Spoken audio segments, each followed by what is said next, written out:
स्वागत है आप सभी का समसामयिक घटना चक्र के इस ऑनलाइन प्लेटफॉर्म पर। आप सभी को धनतेरस की ढेर सारी शुभकामनाएं। आज हम लोग चर्चा करेंगे 18 अक्टूबर 2025 के महत्वपूर्ण करंट अफेयर।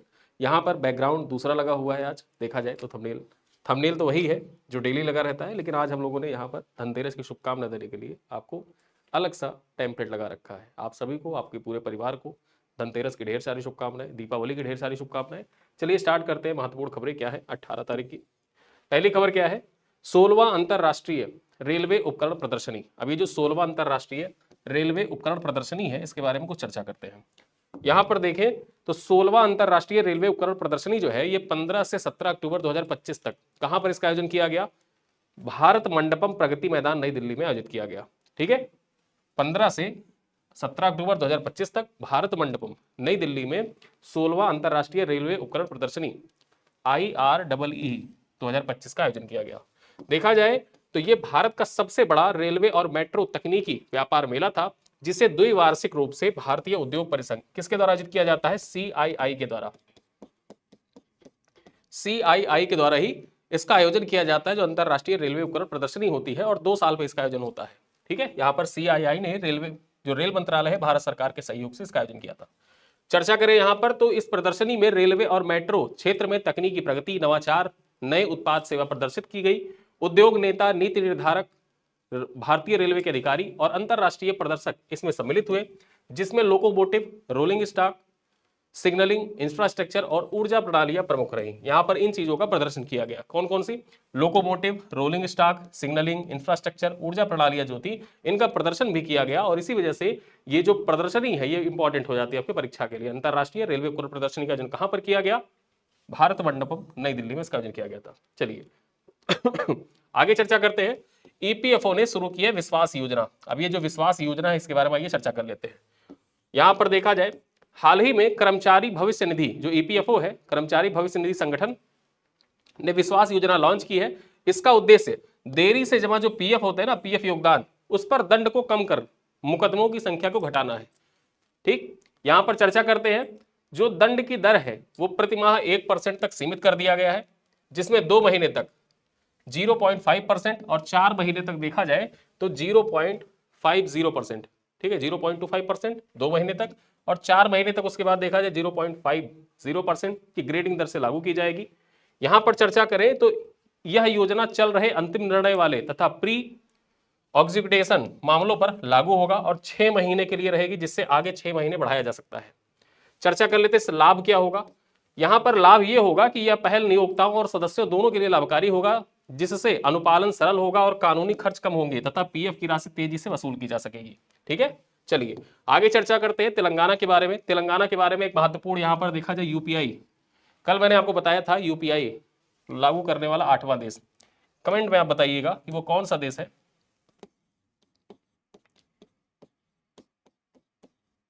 UPI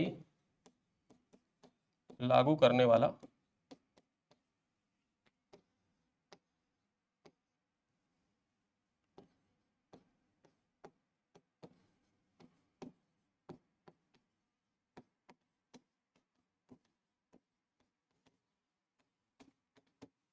8वां देश कौन सा है?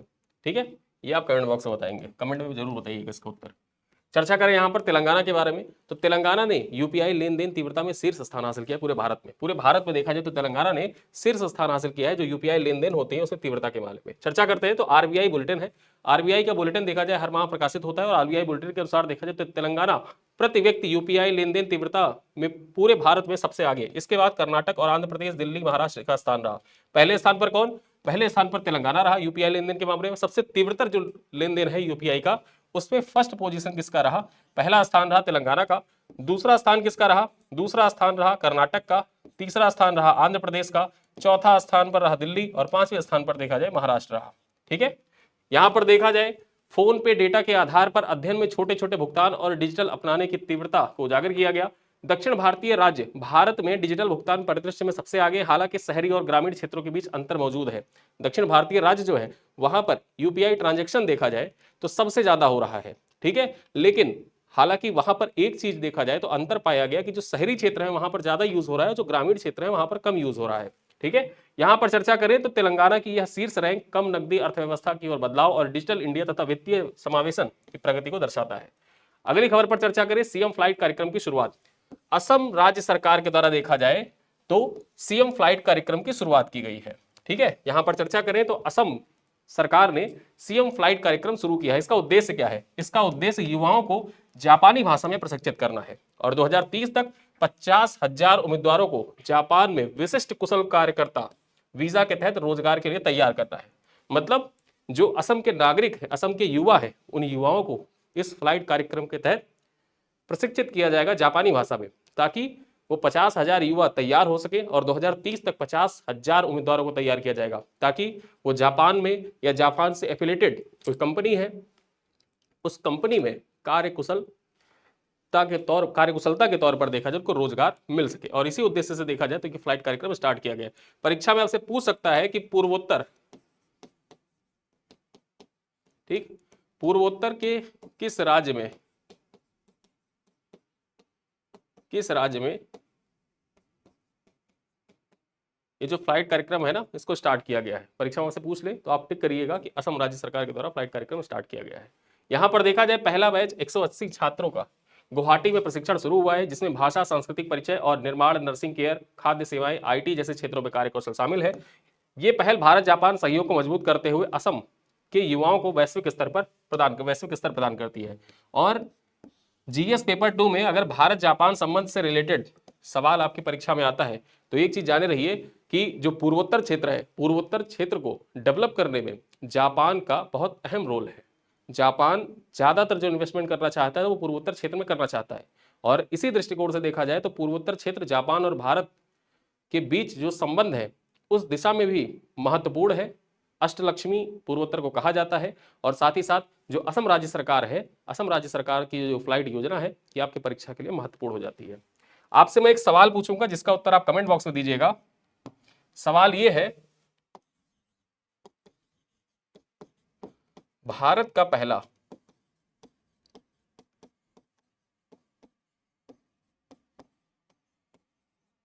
एक्वाटेक पार्क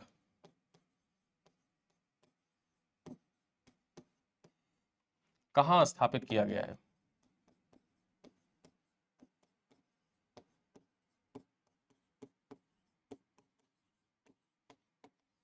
ये दूसरा क्वेश्चन है, भारत का पहला एक्वाटेक पार्क कहां पर स्थापित किया गया है, ये आप कमेंट बॉक्स में बताइएगा।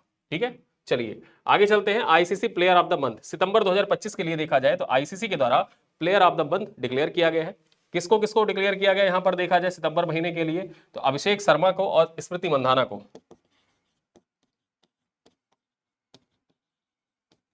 स्मृति मंधाना को, दो लोगों को डिक्लेयर किया गया है आईसीसी के द्वारा प्लेयर ऑफ द मंथ। दोनों भारतीय है। यहां पर देखा जाए 7 एशियाई जो एशिया कप मैच हुए थे उनमें 7 मैच खेले थे और 7 मैचों में देखा जाए 314 रन अभिषेक शर्मा ने बनाए थे। ठीक है, 200 की स्ट्राइक रेट थी इनकी। और यहां पर देखा जाए career high 931 ICC T20 rating points के साथ देखा जाए तो अभिषेक शर्मा जो है ये आईसीसी जो T20 रैंकिंग है ना उसमें टॉप पर है। ठीक, आईसीसी T20 रैंकिंग में टॉप पर है अभिषेक शर्मा। और देखा जाए ये रिकॉर्ड है, जो ये 931 आईसीसी रेटिंग्स है, ये पॉइंट्स रिकॉर्ड है, ये रिकॉर्ड है। अभी तक किसी का भी इतना पॉइंट्स रिकॉर्ड नहीं रहा है कि 931 आईसीसी रेटिंग पॉइंट्स उससे पाया हो। और आईसीसी T20 जो रेटिंग है उसमें टॉप पर है अभिषेक शर्मा। और सितंबर महीने के लिए देखा जाए तो इनको चुना गया है यहाँ पर प्लेयर ऑफ द मंथ। पहले आईसीसी के द्वारा देखा जाए तो प्लेयर ऑफ द ईयर चुना जाता था, साल में एक ही खिलाड़ी चुना जाता था, पूरे साल का परफॉर्मेंस देखा जाता था और उसी आधार पर देखा जाए तो उस खिलाड़ी को चुना जाता था। लेकिन क्रिकेट के इतने फॉर्मेट हो गए हैं, T20 हो गया, टेस्ट हो गया, वनडे हो गया, फिर उसके बाद आईपीएल हो गया, और इतने सारे फॉर्मेट कहीं ना कहीं मैच लगातार होते ही रहते हैं, कोई ना कोई मैच हमेशा आयोजित किया जाता रहता है। तो ऐसे में देखा जाए महिला क्रिकेट, पुरुष क्रिकेट, तो सबको एकजुट करते हुए फिर आईसीसी के द्वारा निर्णय लिया गया कि जो यहां पर देखा जाए प्लेयर ऑफ द ईयर चुना जाता था, अब उसको प्लेयर ऑफ द मंथ के रूप में कन्वर्ट कर दिया गया। यानी कि हर महीने कोई ना कोई सर्वश्रेष्ठ प्लेयर चुना जाएगा और उसको देखा जाए महिला और पुरुषों में दोनों में देखा जाए तो काउंट किया जाएगा। अब यहां पर आपसे एक सवाल मैं इससे रिलेटेड भी पूछूंगा, क्रिकेट से रिलेटेड भी। इस सवाल का उत्तर आप कमेंट बॉक्स में बताइएगा। यहां पर देखा जाए बीसीसीआई के नए अध्यक्ष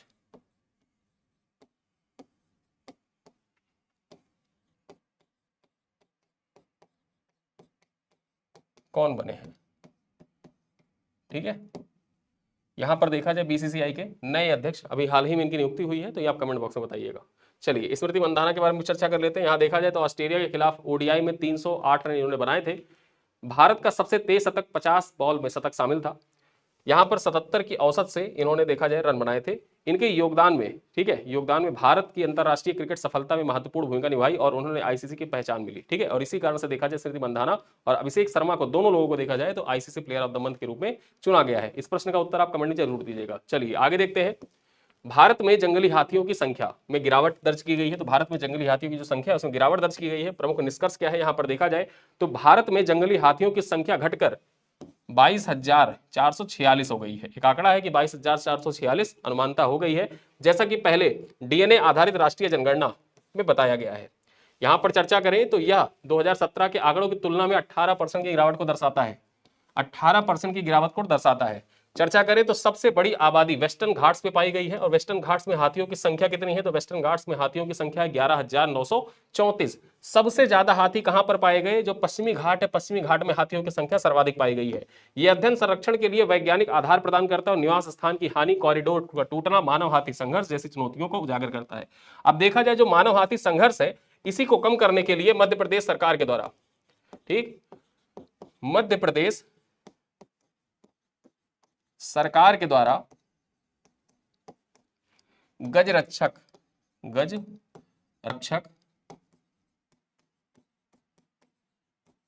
मोबाइल, ठीक,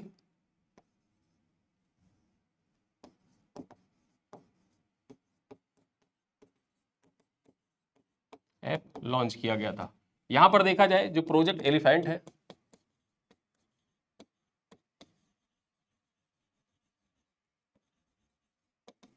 ये कब स्टार्ट किया गया था? 1992 में स्टार्ट किया गया था। और एक सवाल मैं आपसे पूछूंगा, इस सवाल का उत्तर भी आप कमेंट बॉक्स में दीजिएगा। ये प्रश्न आपके लिए है। क्वेश्चन है कि जो हाथी है, ठीक है, कितने राज्यों का राज्य पशु है? हाथी कितने राज्यों का राज्य पशु है, ये आप कमेंट करके बताइएगा। ठीक है, चलिए आगे चर्चा करते हैं। यहां पर देखा जाए तो नौसैनिक अभ्यास श्रृंखला इन रोकेन, ठीक है, इन रोकेन के बारे में चर्चा कर लेते हैं। यहां पर देखा जाए आईएन से इंडिया और रोकेन का मतलब हो गया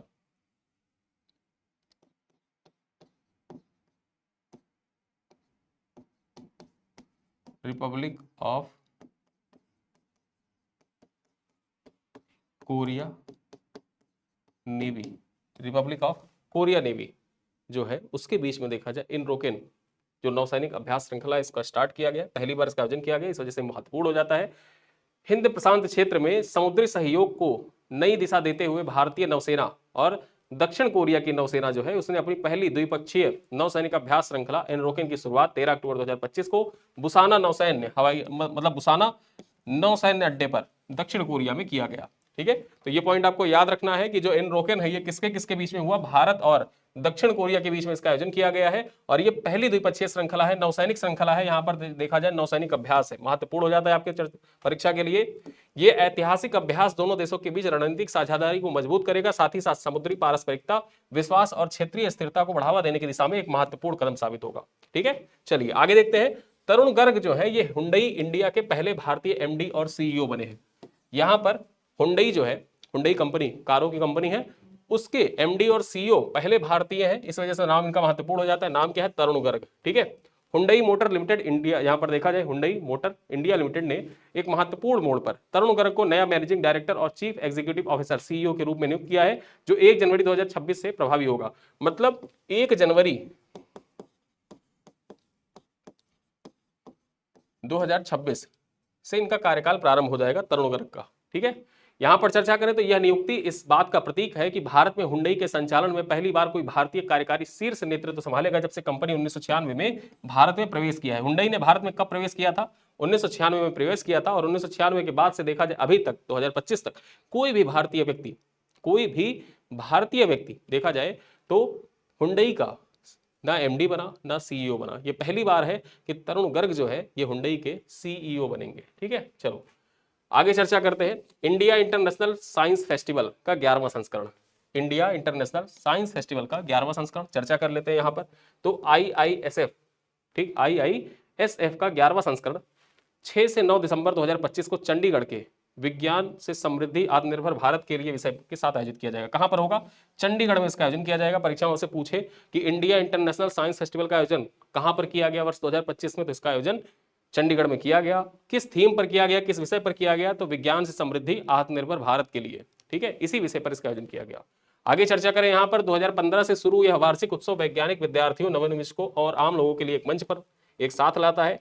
इसका लक्ष्य क्या है? इसका लक्ष्य वैज्ञानिक दृष्टिकोण और नवाचार को बढ़ावा देना, विज्ञान को आम जनता तक पहुंचाना और विज्ञान प्रौद्योगिकी के जरिए आत्मनिर्भर भारत के लक्ष्य को आगे बढ़ाना है। ठीक है, और इसी उद्देश्य को पूरा करने के लिए देखा जाए तो वर्ष 2015 से ये जो इंडिया इंटरनेशनल साइंस फेस्टिवल है इसका आयोजन किया जा रहा है, और अब इसका 11वां संस्करण आयोजित किया जाएगा। कहां पर? चंडीगढ़ में। ठीक है, चलो आगे चर्चा करें। अक्कई पद्मशाली के बारे में चर्चा करते हैं। ये जो अक्कई पद्मशाली हैं ये सर्वोच्च न्यायालय समिति की पहली ट्रांसजेंडर सदस्य बनी है। ठीक, परीक्षा वहां से पूछेगा कि सर्वोच्च न्यायालय की देखा जाए सर्वोच्च न्यायालय समिति की पहली ट्रांसजेंडर सदस्य कौन बनी? इनका नाम क्या था? अक्कई पद्मशाली था। चर्चा कर लेते हैं यहां पर। तो ट्रांसजेंडर अधिकार कार्यकर्ता है अक्कई पद्मशाली। इनको सर्वोच्च न्यायालय द्वारा गठित उस पैनल में शामिल किया गया है जो ट्रांसजेंडर अधिकारों की रक्षा के लिए समान अवसर नीति तैयार करेगा। ठीक है, एक सुप्रीम कोर्ट का पैनल है जो ट्रांसजेंडरों के जो अधिकार है उनकी रक्षा के लिए समान अवसर नीति तैयार करने के लिए पैनल सुप्रीम कोर्ट के द्वारा गठित किया गया है, जिसमें देखा जाए कर्नाटक के अक्कई पद्मशाली इनको सम्मिलित किया गया है। ठीक है, और ये पहली सदस्य हैं जो इसमें सम्मिलित हुई हैं। यहां पर चर्चा करें, वह ऐसी समिति में शामिल होने वाली कर्नाटक की पहली ट्रांसजेंडर सदस्य बनी है, जो राष्ट्रीय स्तर पर प्रतिनिधित्व और समावेशन की दिशा में एक ऐतिहासिक कदम है। ठीक है, चलिए आगे चर्चा करते हैं। यहां पर देखा जाए 2025 का विश्व का सर्वश्रेष्ठ पर्यटन गांव कौन बना है? विश्व का सर्वश्रेष्ठ पर्यटन गांव किसको घोषित किया गया है? यहां पर स्लोवेनिया का जो ब्लेड है, स्लोवेनिया का ब्लेड शहर जो है इसको देखा जाए सर्वश्रेष्ठ पर्यटन गांव का दर्जा दिया गया है। ठीक है, चर्चा करते हैं यहां पर। स्लोवेनिया का ब्लेड संयुक्त राष्ट्र पर्यटन एजेंसी द्वारा इस वर्ष विश्व का सर्वश्रेष्ठ पर्यटन गांव चुना गया है। ठीक है, यहां पर चर्चा करें तो यह सम्मान उसके टिकाऊ समुदाय आधारित पर्यटन और प्राकृतिक सांस्कृतिक धरोहर संरक्षण के प्रयासों को मान्यता प्रदान करता है। हिमनदीय झील, द्वीपीय मंदिर और चट्टानी किलों के लिए प्रसिद्ध ब्लेड यह खिताब पाने वाला चौथा स्लोवेनियाई गांव है। ठीक है, 65 देशों से आए 270 प्लस आवेदनों में 52 गांवों को चुना हुआ है। 52 गांव जो है इनका चयन हुआ है, और सर्वश्रेष्ठ किसको चुना गया है? सर्वश्रेष्ठ चुना गया है ब्लेड को। ब्लेड कहां का शहर है? स्लोवेनिया का है। ये पॉइंट आपको याद रखना है, आपकी परीक्षा पूछ सकता है। ठीक है, पीवाईक्यू में देखा जाए तो सवाल यहां से आए हुए हैं। चलिए अब यहां पर देखा जाए ये सवाल आपकी परीक्षा में आया हुआ है। अब मैं आपसे कुछ सवाल पूछता हूं, इनका उत्तर आप कमेंट बॉक्स में देंगे। एक सवाल मैं आपसे पूछूंगा, इसका उत्तर आप कमेंट बॉक्स में दीजिएगा।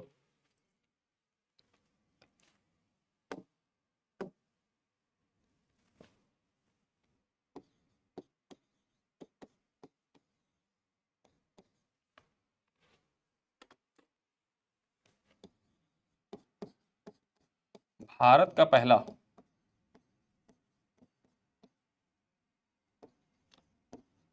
पूर्ण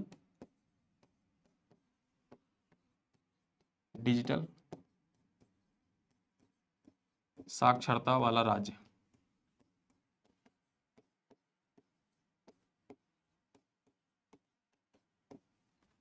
कौन सा है? ठीक है, भारत का पहला पूर्ण डिजिटल साक्षरता वाला राज्य कौन सा है? अब यहां पर साक्षरता की बात आई है तो एक सवाल आपसे यह भी है,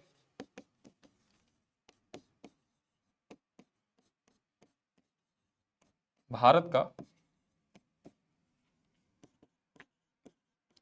पहला पूर्ण साक्षर राज्य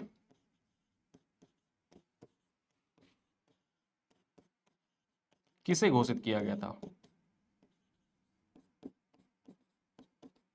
किसे घोषित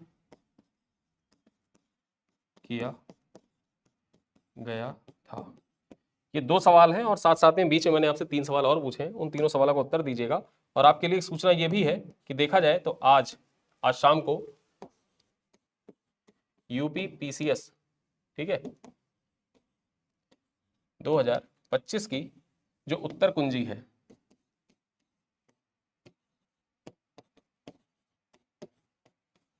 उत्तर कुंजी ये जारी हो चुकी है। और आप लोग अपना अपना आंसर जो है उसको मिला लीजिए, और मिलाने के बाद इस वीडियो के कमेंट बॉक्स में अपना स्कोर जरूर मेंशन कर देना, ताकि हमको पता चले कि हाँ आप लोगों का कितना स्कोर हो रहा है। और जिन लोगों का स्कोर थोड़ा कम है वो पर निराश ना हो, बिल्कुल भी निराश नहीं होंगे, क्योंकि अगली वैकेंसी मुझे लगता है कि अप्रैल या मई में फिर से आने वाली है। डट के तैयारी करें, आपके पास अच्छा खासा समय है, पर्याप्त समय है, क्योंकि 2027 में चुनाव होने, चुनाव के पहले पहले वैकेंसियां खूब आती हैं। ठीक है, तो 2026 भी आपके लिए ग्रेट अपॉर्चुनिटी लेकर आएगा। अच्छे से तैयारी करें, और जिनका हो रहा है वो चुपचाप बैठ के अब दिवाली बनाइए, और दिवाली बनाने के बाद छठ वगैरह जो सेलिब्रेट करते हैं, छठ वगैरह सेलिब्रेट करके और अपनी तैयारी पे जुट जाइए। ठीक है, अच्छे से पीवाईक्यू उठाइए, जितने भी पीवाईक्यू हैं मेंस के 2018 से लेके और 2024 तक, सारा पीवाईक्यू उसके सिनॉप्सिस बनाइए, उसके आंसर को रीराइट करिए। जहां भी आपको लगे कि हाँ ये पॉइंट इंपॉर्टेंट है, उन पॉइंट्स को अपने सिनॉप्सिस छोटे छोटे पॉइंट्स में आप तोड़ के रख लीजिए। एक कॉपी लीजिए, उस कॉपी पे सारे पीवाईक्यू को रखिए, सब नोट कर लीजिए। आपको मार्केट से टेस्ट उठाने हैं तो मार्केट से टेस्ट उठा लाइए, उसके भी सिनॉप्सिस बनाते चलिए। जो भी क्वेश्चन आपको पूछा जाए अपने आंसर को उसमें फिट करने का प्रयास करिए, अपने आंसर को देखा जाए एनहांस करने के लिए उसको करंट अफेयर से रिलेट करने का प्रयास करिए, और वैल्यू एडेड मटेरियल का इस्तेमाल करिए। करंट अफेयर से रिलेट करते हुए सारे आंसर को लिखने का प्रयास करिए, आपका आंसर बहुत अच्छा लिख जाएगा। ठीक है, और घटना चक्र के द्वारा देखा जाए सयास टेस्ट सीरीज भी स्टार्ट की जाएगी, और उसके बारे में डिटेल जानकारी बहुत जल्द आलोक सर के द्वारा दी जाएगी। मिलते हैं फिर, इस वीडियो को करते ही पर समाप्त, मिलते हैं अगली क्लास, तब तक के लिए बहुत बहुत धन्यवाद।